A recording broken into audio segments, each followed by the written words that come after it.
Hello friends, எல்லாருக்கும் வணக்கம் and welcome back to our channel. Stay tune with Ray. இன்றைக்கி நம்ம சேனலில் ரொம்ப ஹெல்த்தியான அண்ட் அதே சமயம் ரொம்ப டேஸ்டியான டிஃப்ரெண்ட்டான ஒரு பாவக்காய் வச்சு ரெசிபி பார்க்க போகிறோம். இந்த ரெசிபிக்குள்ளே போகிறதுக்கு முன்னாடி நீங்கள் இன்னும் நம்ம சேனலை சப்ஸ்கிரைப் பண்ணாமல் இருந்தீங்கன்னா, உங்களுக்கு இந்த சேனலில் இருக்க கண்டென்ட் பிடிச்சிருந்ததுன்னா ப்ளீஸ் சப்ஸ்கிரைப் பண்ணிக்கோங்க. கூடவே இருக்க பெல் ஐக்கானையும் கிளிக் பண்ணிக்கோங்க. ஸோ நான் எப்போல்லாம் வீடியோ போடுறேனோ என்னோடய வீடியோவை நீங்கள் மிஸ் பண்ணாமல் பார்க்கலாம். இப்போது வாங்க வீடியோக்குள்ளே போகலாம். இந்த ரெசிபிக்கு ஃபர்ஸ்ட் ஒரு பெரிய பாவக்காய் இந்த அளவுக்கு எடுத்துக்கலாம். கொஞ்சம் பெருசாக இருக்கணும். சின்ன பாவக்காவாக இருந்தால் இதில் சரியாக வராது. ஸோ இந்த மாதிரி 2 பக்கமும் ஓரங்களில் கட் பண்ணிவிட்டு அதுக்கப்புறம் நம்ம இதை ரவுண்டாக கட் பண்ணி எடுத்துக்க போகிறோம், ரிங்ஸாக. ஸோ இந்த அகலத்துக்கு கேப் விட்டு விட்டு கட் பண்ணி எடுத்துக்கலாம். ரொம்ப தின்னாவும் வேணாம்.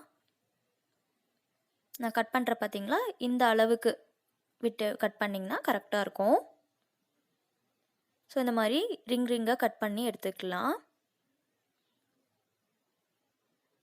இப்போது நம்ம கட் பண்ணதில் சென்டர் பார்ட் எது கொஞ்சம் அதிகமாக ரவுண்டு வர மாதிரி இருக்கோ அந்த மாதிரி பாவக்காயிலேருந்து நான் சீட்லாம் எடுத்துக்கிறேன்.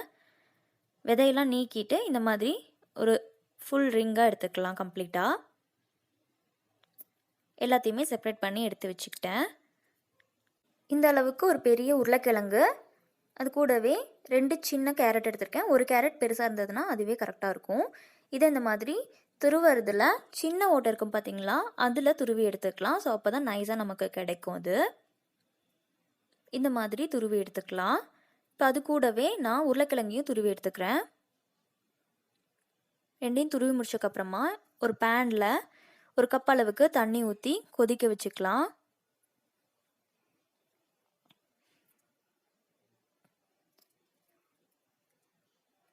தண்ணி சூடானதும் அதில் நம்ம கட் பண்ணி வச்சுருக்கோம் இல்லையா பாவக்காயை, அதெல்லாம் சேர்த்துக்கலாம். ஒன்று மேலே ஒன்று இல்லாமல் தனித்தனியாக சேர்த்துக்கோங்க. இப்போ இது கூட கல்லுப்பு 1 டேபிள் ஸ்பூன் அளவுக்கு ஆட் பண்ணிக்கிறேன்.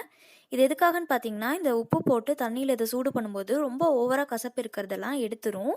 அதுக்காக தண்ணி நல்லா கொதிக்கும் போது இதை கொஞ்சம் பெரட்டி விடுங்க. ஸோ எல்லா பக்கமும் அந்த தண்ணியில் வேகட்டும். நம்ம இப்படி பண்ணால் ஃபுல் கசப்பும் போகுமான்னு கேட்டிங்கன்னா, ஃபுல் கசப்பும் இது எடுத்துடாது. நமக்கு ரொம்ப கசப்பு இருக்காது. வாயில் வைக்க முடியாத அளவுக்கு கசப்பு இருக்கும் இல்லையா, அந்த மாதிரி இருந்துச்சுன்னா இது கொஞ்சம் எடுத்துரும். இது கொஞ்சம் நேரம் ஒரு 2 நிமிஷம் மூடி வச்சு வேக விடலாம். இப்போ பாவக்காய் நல்லா குக் ஆயிடுச்சு அதுலேயே. இப்போ அதிலேருந்து எடுத்துக்கலாம். இப்போ ஒரு பவுலில் நம்ம துருவி வச்சுருக்கோம் இல்லையா கேரட், உருளைக்கிழங்கு, இதெல்லாம் தண்ணி எதுவும் இல்லாமல் எடுத்துக்கோங்க. நல்லா புழிஞ்சிங்கன்னா தண்ணி வந்துடும். அண்ட் 1 கப் அளவுக்கு பெரிய வெங்காயம் நல்லா சாப் பண்ணி ஆட் பண்ணியிருக்கேன். கூடவே 1 டேபிள் ஸ்பூன் அளவுக்கு கார்ன்ஃப்ளவர் மாவு, 2 முட்டையும் ஆட் பண்ணிக்கலாம்.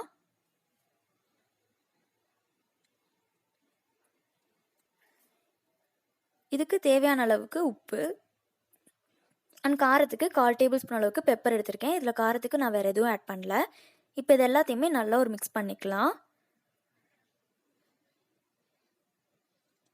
கண்டிப்பாக உருளைக்கிழங்குல நிறைய தண்ணி வரும் நம்ம துருவினப்போ. ஸோ அதனால் புழிஞ்சி எடுத்துகிட்டு அதுக்கப்புறமா சேர்த்துக்கோங்க. இல்லைன்னா முட்டை எல்லாமே ஆட் பண்ணக்கப்புறம் ரொம்ப வாட்டர் கன்சிஸ்டன்சியாக இருக்கும்.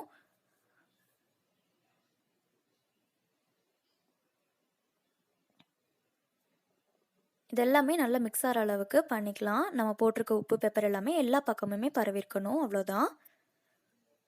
நல்லா மிக்ஸ் ஆகிருக்கு எல்லா பக்கமுமே. இப்போ ஒரு பேனில் 3 டேபிள் ஸ்பூன் அளவுக்கு எண்ணெய் சேர்த்துக்கிறேன்.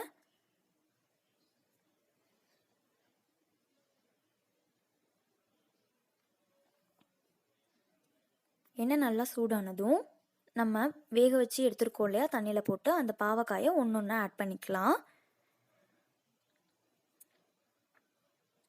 இந்த ரெசிபி ரொம்ப டிஃப்ரெண்ட்டாக இருக்கும். உங்கள் குழந்தைங்களுக்கு இந்த மாதிரி செஞ்சு கொடுத்தீங்கன்னா பாவக்காயை விரும்பி சாப்பிடுவாங்க.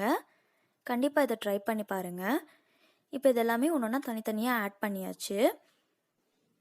இப்போது இதில் நடுவில் நம்ம கலக்கி வச்சுருக்கோம் இல்லையா எக் அண்ட் வெஜிடபிள்லாம் சேர்த்து, அதை கொஞ்சம் கொஞ்சமாக ஆட் பண்ணி ஃபில் பண்ணிக்கலாம். அவ்வளோதான்.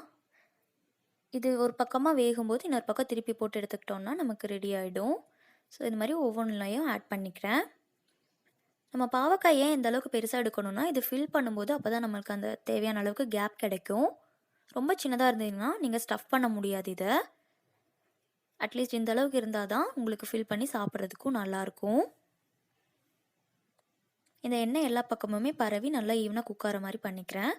இப்போ ஒரு பக்கம் வெந்ததுக்கு அப்புறமா நான் திருப்பி போட்டுக்கிறேன். உங்களுக்கு முட்டை வேகிற நேரம் தான் இது. ஒரு பக்கம் வெந்ததும் திருப்பி போட்டுக்கலாம்.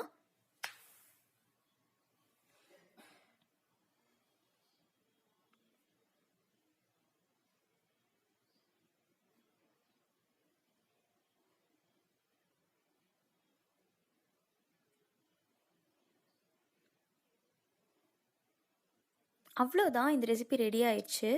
இந்த ரெசிபி உங்களுக்கு பிடிச்சிருந்துச்சுன்னா கண்டிப்பாக இதை உங்கள் வீட்டில் ட்ரை பண்ணி பார்த்துட்டு எப்படி வந்துச்சுன்னு மறக்காமல் எனக்கு கமெண்ட்டில் சொல்லுங்கள். அண்ட் நம்ம சேனலை சப்ஸ்கிரைப் பண்ண மறந்துடாதீங்க. தேங்க்ஸ் ஃபார் வாட்சிங்.